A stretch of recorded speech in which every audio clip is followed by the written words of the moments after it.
অনেকেই মনে করেন সামাজিক যোগাযোগ মাধ্যম মানুষের মূল্যবান সময় নষ্ট করে, এতে ভালো কিছু খুঁজে পাওয়া দুষ্কর। তবে অনলাইন প্ল্যাটফর্ম যে ইতিবাচক দিকেও কতটা শক্তিশালী ভূমিকা রাখতে পারে তার প্রমাণ নিয়মিতই মেলে। এই যেমন একজন হারিয়ে যাওয়া সন্তান দীর্ঘ 21 বছর পর তার বাবা মাকে খুঁজে পেয়েছেন, আর এই অসম্ভব কাজটা সম্ভব হয়েছে একটি অনলাইন প্ল্যাটফর্মের মাধ্যমেই। 21 বছর পর পেয়েছি, তাহলে কিরকম লাগে বলেন? আমরা কি পরিমাণ আনন্দিত আমরা ভাষায় প্রকাশ করতে পারবো না। আমার শাশুড়ি আমার মেয়েকে নিয়ে গেল, যাই আমার শাশুড়ির কাছ থেকে আমার মেয়ে হারিয়ে গেল। ওই যে আপন ঠিকানা আছেন আর যে কিপ্রিয়ার, ওনার অনুষ্ঠান তো সবাই দেখে, আমরাও দেখছি অনেক। ওনার মাধ্যমে আর কি যোগাযোগ কইরা পরে ওনার মাধ্যমে আর কি এটা পাইলাম।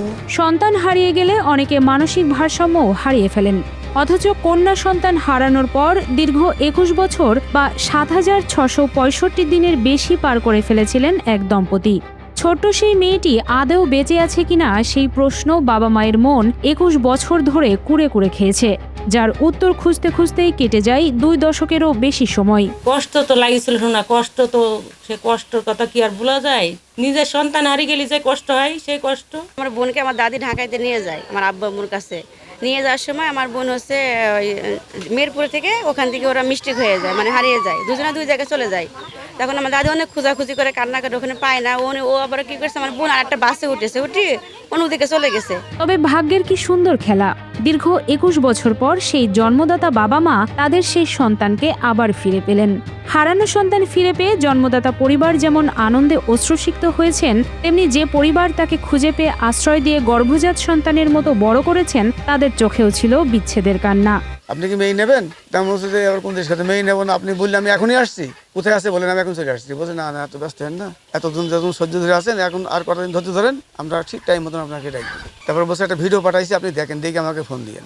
তো উনি এই মুহূর্তে একটা ভিডিও পাঠিয়ে দিল। ওই ভিডিওটা দেখলাম দুবার, একবার দেখে হইলাম, দুবার দেখলাম। দুবার দেখে আমি বললাম যে ভাই মেয়ে আমার। বলছে আপনি শিওর? আমি বলছি শিওর। আমাদের দেশের খ্যাতিমান রেডিও ব্যক্তিত্ব মোহাম্মদ গোলাম কিবরিয়া সরকার তার মানবিক সামাজিক উদ্যোগ ভিত্তিক ইউটিউব ও ফেসবুক চ্যানেল আপন ঠিকানার সহায়তায় হারিয়ে যাওয়া রিনা 21 বছর পর তার বাবা মাকে ফিরে পেয়েছেন।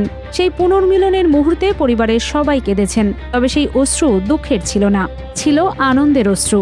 এই দীর্ঘ সময় পর পরিবারে আবার যেন সুখের দিন ফিরে এসেছে। আমি অনেক দিন থেকে ইউটিউবে আর যে কিবরিয়ার ভিডিও দেখি, মানে হারানো মানুষ খুঁজি দেওয়ার ভিডিও দেখে অনেক কান্না করি। মানে ভেতর থেকে আসে আমার বোন হারাই গেছে, ওই জন্য কান্না আসে যে এইভাবে যদি আমার বোনটাকে পেতাম তাহলে হয়তো বা মিরাক্কেল ঘটতো কিছু একটা। আপন ঠিকানা বলে এক চ্যানেল চালু হয়েছে। ওই ঠিকানায় আমার ভাইয়ের মেয়ে, আমার ছোটো ভাইয়ের মেয়ে বলে, বড় আব্বা এই ঠিকানায় আমরা এই মেয়ে বোনকে হারিয়ে গেছে, দেখি আমরা পাওয়া যায় কিনা। আমি দেখো দাও। রিনা খাতুন মাত্র 7 বছর বয়সে হারিয়ে গিয়েছিলেন।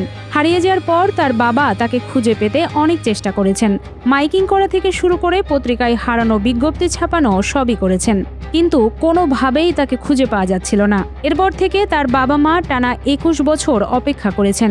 প্রতিটি দিন, প্রতিটি ঈদ, প্রতিটি জন্মদিন, প্রতিটি পারিবারিক আয়োজনে ছিল হারানো সন্তানের শূন্যতা। আমার মা কাঁদতে কাঁদতে আমার কাছে গেল। আমরাও তো তখন সঙ্গে চলে আসলাম। তখন তো মোবাইলের এত ছিল না। আসার পর আমি অনেক খোঁজাখুঁজি করলাম, কোনো সন্ধান পেলাম না। তারপর আমি মাইকিং নিলাম। মাইক নিয়ে 3 দিন যাবত এলাকায় মাইকিং করছি। মাইকিং করে যখন না পেলাম, খোঁজ পেলাম না, তখন আমি থানায় জিডি করলাম। জিডি করার পর আবার পেপারে করলাম, এই যে জনকণ্ঠ পেপারে আমি অ্যাড দিয়েছিলাম, ছবি টবি বাদে। তারপর এইভাবে চলতে লাগলো, অনেক খোঁজাখুঁজি করলাম, পালাম না। এই জগৎ ভরে এইভাবেই আছে। জানা যায় রিনার বাবা আব্দুর রহমান ঢাকার একটি বেসরকারি প্রতিষ্ঠানে চাকরি করতেন। চাকরির সুবাদে তিনি সপরিবারে ঢাকায় থাকতেন। 2006 সালে দাদির সঙ্গে ঢাকায় যাওয়ার সময় গাবতলী এলাকায় দাদির কাছ থেকে সে হারিয়ে যায়। মুহূর্তের মধ্যেই যেন পুরো পরিবারে অন্ধকার নেমে আসে। উত্তরার ভিতরে ভাটুলিয়া কামারপাড়া, আমরা ওইখানে থাকতাম। আমাদের অফিস ওইখানে, আমার বাসা ছিল পাশাপাশি। তো আমরা চাকরি করতাম। তো আমার ওয়াইফকে আমি আবার নিয়ে গেলাম ওইখানে, যে আমরা রান্নাবাড়া খাওয়ার সমস্যা হয়, আমার ওয়াইফকে নিয়ে গেলাম। আমার মেয়ে আবার ওর দাদির কাছে থাকলো। থাকার পর মেয়ে যখন আবার মা বাবাদের ময়া করছে, তখন কান্নাকাটি করছে। তখন আমার মা আবার আমার মেয়েকে নিয়ে ঢাকা শহরে যাই আমার কাছে রেখে আসার জন্য। রেখে আসার যাত গিয়ে ওরা ওই গাবতলী নামার পর আমার মেয়ে আমার মার হাত থেকে কীভাবে দুজন দুই দিকে ছাড়াছাড়ি হয়ে গিয়েছে। তারপর ওখান থেকে দুই ভাগে আর মেয়েকে আর খুঁজে পাই নাই। 21 বছর ধরে প্রতিটি রাত কেঁদে কেঁদে কাটিয়েছেন রিনার মা, আর দাদিও কান্নাকাটি করতে করতে বাকি জীবন পার করেন। তিনি এই কষ্ট নিয়ে স্ট্রোক করে মারা যান। নাতনিকে ফিরে পাওয়ার আনন্দ তিনি দেখে যেতে পারলেন না। আমার দাদি কান্না করতে করতে আমার আব্বুর কাছে গেছে, যাই ওখানে বলেছে আমার আব্বুকে। তখন আমার আব্বু আবার এখানে আসছে, এসে হয়েছে মাইকিং করেছে, অনেক কিছু করেছে। তারপরে আমার পাই নাই, না পারার পরে তখন আমার দাদি হচ্ছে বাড়িতে চলে আসে। আসার পরে আমার দাদি হচ্ছে অনেক কান্না করতো, অনেক কষ্ট পেয়েছে উনি, মানে এত কষ্ট পেয়েছে, মানে সবসময় তাকে নিয়ে ভাবতো, কান্না করতো, অনেক জায়গায় যেত। তারপরে হচ্ছে আমার দাদি কষ্ট পেতে পেতে স্ট্রোক করে আমার দাদি মারা গেছে। হারিয়ে যাওয়ার সময় ঘটনাক্রমে রিনা ঢাকার নারায়ণগঞ্জ এলাকায় পৌঁছে যায়। সেখানে স্থানীয় স্কুল শিক্ষক আব্দুল মোতালেবের সঙ্গে তার পরিচয় হয়। নিজের কোনো কন্যা সন্তান না থাকায় তিনি রিনাকে আশ্রয় দেন এবং নিজের মেয়ের মতোই লালন পালন শুরু করেন। কিন্তু মাত্র 1 বছরের মাথায় সেই মহান মানুষটি মারা যান।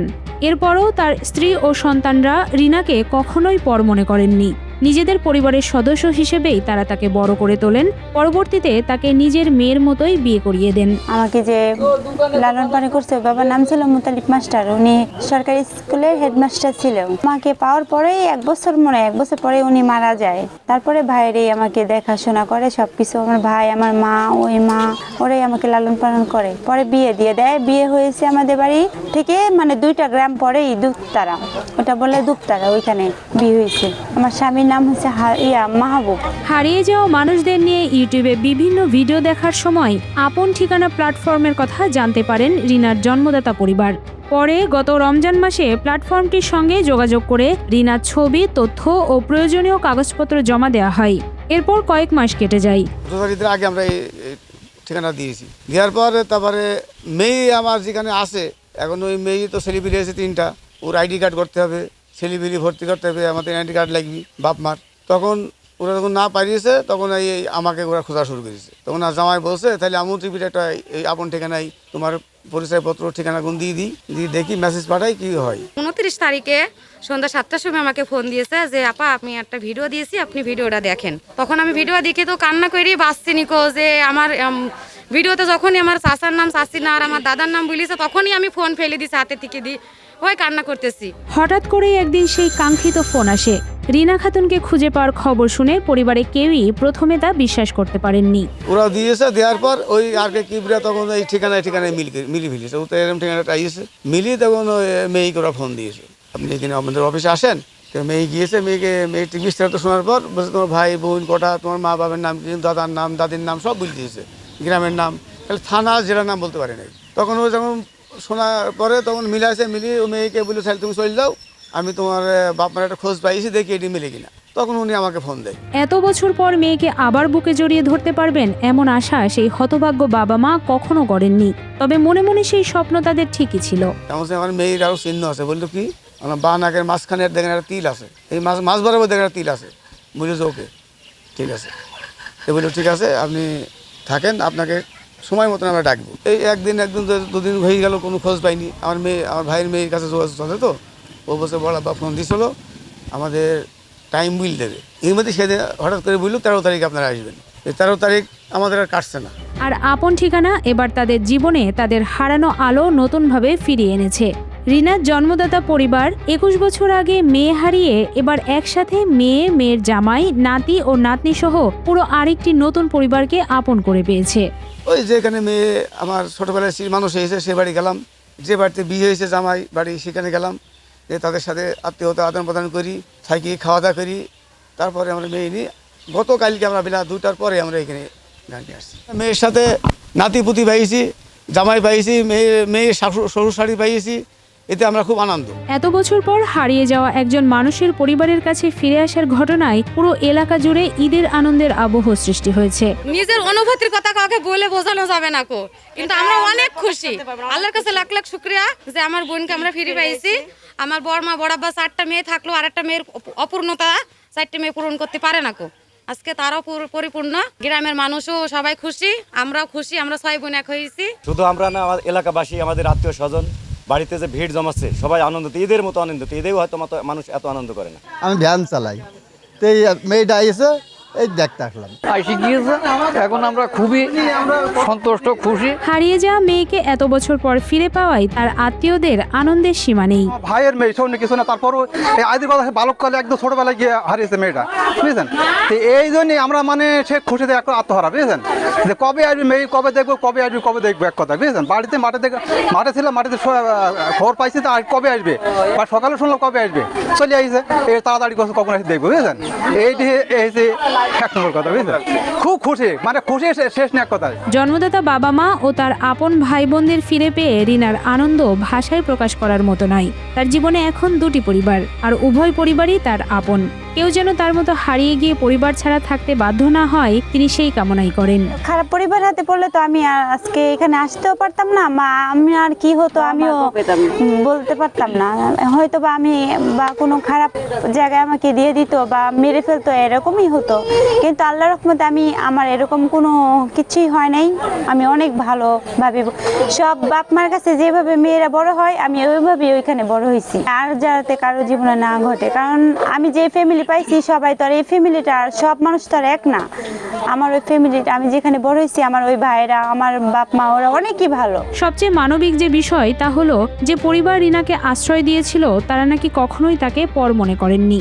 কন্যা সন্তান পথে হারিয়ে গেলে সাধারণত যে ধরনের বিপদের সম্ভাবনা আসে তার কিছুই পোহাতে হয়নি তাকে। স্বয়ং সৃষ্টিকর্তাই যেন নিজ হাতে তাকে রক্ষা করার ছক এঁকে রেখেছিলেন। যাওয়ার পর আমি একটা ভালো পরিবারের কাছে পড়ছি দেখে আমি বেঁচে আছি, এই জন্য আমার ফ্যামিলিটা ফিরে পেলাম। আমার খুব আনন্দ লাগছে, খুব আনন্দ। আমার জীবনের সবথেকে শ্রেষ্ঠ আনন্দ এটি। এত আনন্দ আমার কোনো হয়নি।